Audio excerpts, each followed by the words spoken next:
Audio Jungle.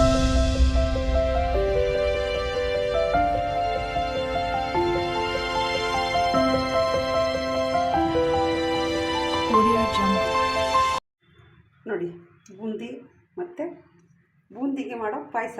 ಇದು ನೀವು ಎಲ್ಲ ಮದುವೆ ಕಡೆ ತಿಂದಿರ್ತೀರ. ಮುಂಚೆ ಒಂದು 15-20 ವರ್ಷದಿಂದ ಎಲ್ಲ ಬೂಂದಿ ಮಾಡಿಸೋರು ಈ ಥರ.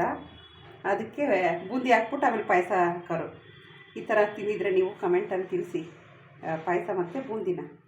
ಎಲ್ಲರಿಗೂ ಪ್ರೇಮ ವಿಲಾಗ್ಗೆ ಸ್ವಾಗತ. ಇವತ್ತು ಶಾವಿಗೆ ಪಾಯಸ ಮಾಡ್ತೀನಿ. ಸ್ವಲ್ಪ ಶಾವಿಗೆ ಮತ್ತು ರವೆ ಹಾಕಿ. ಯಾಕೆ ಅಂದರೆ ಬೂಂದಿ ಇದೆ. ನೀವು ಎಲ್ಲರೂ ಕೂಡ ಮದುವೆ ಮನೇಲಿ ತಿಂದಿರ್ತೀರ. ಮುಂಚೆ ಎಲ್ಲ ಮದುವೆ ಮನೇಲಿ ಬೂಂದಿ ಹಾಕಿ ಪಾಯಸ ಹಾಕ್ತಿದ್ರು. ಇವಾಗ ಬೂಂದಿ ಯಾರೂ ಮಾಡಿಸೋದೇ ಇಲ್ಲ ನೋಡಿ.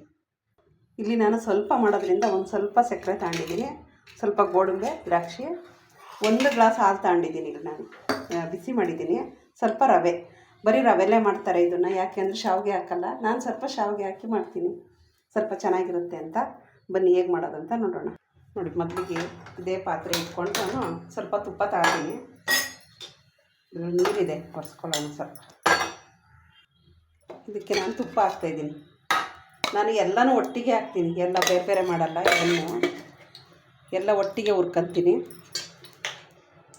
ಮುಂಚೆ ಎಲ್ಲ ಪಾಯಸಕ್ಕೆ ಬೂಂದಿ ಹಾಕ್ತಿದ್ರು ಮದುವೆ ಮನೆಗಳಲ್ಲಿ. ಈಗ ಯಾರೂ ಕೂಡ ಬೂಂದಿ ಮಾಡಿಸಲ್ಲ. ಅದಕ್ಕೋಸ್ಕರ ನಾನು ಬೂಂದಿ ಹಾಕಿ ಪಾಯಸ ತಿನ್ಬೇಕು ಅನ್ನಿಸ್ತು, ಅದಕ್ಕೋಸ್ಕರ ಮಾಡ್ತಾಯಿದ್ದೆ. ಮೊದಲಿಗೆ ಗೋಡಂಬಿ ಹುರ್ಕೊಳ್ಳೋಣ. ನಾನು ಎಲ್ಲನೂ ಇದರಲ್ಲೇ ಬಿಡ್ತೀನಿ, ಮತ್ತು ಎತ್ತಿಟ್ಟಲ್ಲ ಬೇರೆ ಪ್ಲೇಟಿಗೆ. ನೋಡಿ, ಅದಾಗಿದೆ. ಇದಕ್ಕೆ ಶಾವಿಗೆ ಹಾಕ್ತೀನಿ. ಶಾವಿಗೆ ಬೇಕಾದರೆ ನೀವು ಹಾಕ್ರಿ, ಇಲ್ಲಾಂದರೆ ಬೇಡ ಅಂದರೆ ಬರೀ ರವೆಯಲ್ಲಿ ಮಾಡ್ಬೋದು. ನಾನು ಶಾವಿಗೆ ಹಾಕಿದ್ರೆ ತಿನ್ನೋಕ್ಕೆ ಚೆನ್ನಾಗಿರುತ್ತೆ ಅಂತ ಸ್ವಲ್ಪ ಶಾವಿಗೆ ಹಾಕ್ತಾಯಿದ್ದೀನಿ ಅಷ್ಟೇ.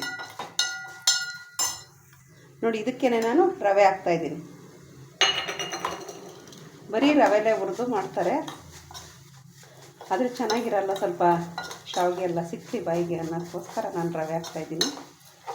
ನೀವು ಯಾರೆಲ್ಲ ಮದುವೆಯಲ್ಲಿ ಮುಂಚೆ ಎಲ್ಲ ಒಂದು 20 ವರ್ಷದ ಹಿಂದೆ, 15 ವರ್ಷ 20 ವರ್ಷದ ಹಿಂದೆ ಎಲ್ಲ ಮದುವೆ ಮಾಡೋರೆಲ್ಲ ಬೂಂದಿ ಮಾಡಿಸ್ತಿದ್ರು. ಬೂಂದಿ ಗೊತ್ತಿರುತ್ತೆ. ನಾವೆಲ್ಲ ಮದುವೆ ಮನೆಗೆ ಹೋದರೆ ನಾನು ಒಂದು ಕವರ್ ಇಟ್ಕೊಂಡು ಹೋಗ್ತಿದ್ದೆ. ಆ ಬೂಂದಿನ ಫಸ್ಟ್ ಹಾಕ್ತಿದ್ರು, ಆಮೇಲೆ ಅದು ಪಾಯಸ ಹುಯ್ತಿದ್ರು ಅದ್ರ ಮೇಲೆ. ಅದಕ್ಕೆ ನಾನು ಬೂಂದಿಯೆಲ್ಲ ಎತ್ತಿಟ್ಕೊತಿದ್ದೆ ಫಸ್ಟು, ಆಮೇಲೆ ಪಾಯಸ ಹುಯ್ಸ್ಕೊತಿದ್ದೆ. ಅದಕ್ಕೆ ಆ ಥರ ಮಾಡ್ತಿದ್ದೆ. ನೋಡಿ, ಇದಕ್ಕೇ ನಾನು ಸಕ್ಕರೆ ಹಾಕ್ತಾಯಿದ್ದೀನಿ. ಸ್ವಲ್ಪ ಮಾಡೋದ್ರಿಂದ ಸ್ವಲ್ಪ ಸಕ್ಕರೆ ಸಾಕು. ನೋಡಿ, ಇದಕ್ಕೇ ನೋಡಿ ಎಲ್ಲ ರವೆ ಎಲ್ಲ ಹುರಿದಾದ್ಮೇಲೆ ಹಾಲು ಹಾಕ್ತಾಯಿದ್ದೀನಿ. ಸ್ವಲ್ಪ ಇದಕ್ಕೆ ನಾನು ಬಿಸಿನೀರು ಹಾಕ್ತೀನಿ, ಇಲ್ಲಾಂದರೆ ಗಟ್ಟಿ ಆಗುತ್ತೆ ರವೆ ಹಾಕ್ತಿರೋದ್ರಿಂದ.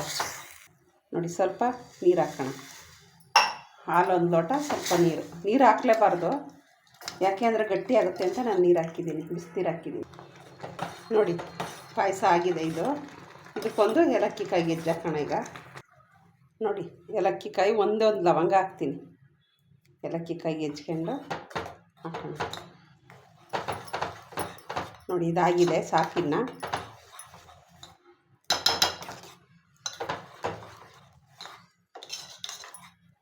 ಇಷ್ಟು ಗಟ್ಟಿ ಇದ್ದರೆ ಸಾಕು ಬೂಂದಿ ತಿನ್ನೋದಕ್ಕೆ ಅದ್ರ ಜೊತೆನೆ.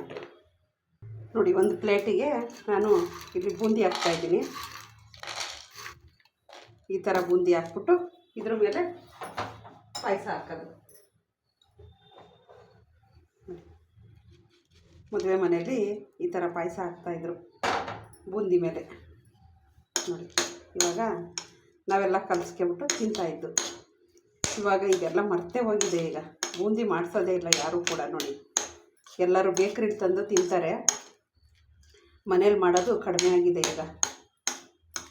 ನೋಡಿ, ಈ ಥರ ಕಲಿಸ್ಕೊಂಡು ಕೈಯಲ್ಲಿ ತಿಂತಾಯಿದ್ದು. ಮದುವೆ ಮನೇಲಿ ಯಾವ ಸ್ಪೂನೇನು ಕೊಡ್ತಿರಲಿಲ್ಲ. ಇವಾಗಲೂ ನಮ್ಮ ಹಳೆ ಪದ್ಧತಿನೇ ಬಂದರೆ ಚೆನ್ನಾಗಿರುತ್ತೆ.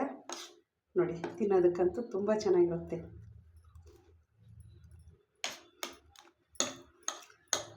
ಆ ಬೂಂದಿನೂ ಸ್ವೀಟ್ ಇದೆ, ಇದೂ ಸ್ವೀಟು. ಅದಕ್ಕೆ ನೀವು ಪಾಯಸ ಮಾಡ್ಬೇಕಾದ್ರೆ ಸ್ವಲ್ಪ ಕಡಿಮೆ ಸ್ವೀಟ್ ಹಾಕಿ. ನೀವು ಏನಾದ್ರು ಫಂಕ್ಷನ್ ಮಾಡಿದ್ರೆ ಈ ಥರ ಬೂಂದಿದು ಪಾಯಸ ಮಾಡಿ, ಈ ಥರ ಬೂಂದಿ ಮಾಡೋದು ಮಾತ್ರ ಮರಿಬೇಡಿ. ತುಂಬಾ ಚೆನ್ನಾಗಿದೆ ತಿನ್ನೋದಕ್ಕಂತ.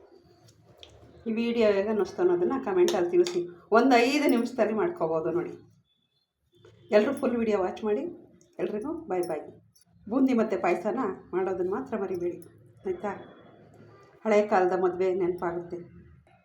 ಬನ್ನಿ ಇವತ್ತು ಬೂಂದಿ ಮತ್ತು ಪಾಯಸ ಮಾಡೋದನ್ನು ಹೇಗೆ ಅಂತ. ಬೂಂದಿನ ಫಸ್ಟೇ ಇದೆ, ಇವರು ಬೇರೆಯವ್ರು ಕೊಟ್ಟಿದ್ದರು, ಇದನ್ನು ಅವ್ರ ಊರಿಂದ ತಂದಿದ್ರಂತೆ. ಅದಕ್ಕೋಸ್ಕರ ನಾನು ಪಾಯಸ ಮಾಡಿ ಇದು ಬೂಂದಿ ಹಾಕ್ಕೊಂಡು ತಿನ್ನೋದನ್ನು ಹೇಳ್ಕೊಡ್ತೀನಿ. ತುಂಬಾ ಚೆನ್ನಾಗಿರುತ್ತೆ. ಬನ್ನಿ ಪಾಯಸ ಮಾಡೋದು ಮಾತ್ರ ನೋಡೋಣ.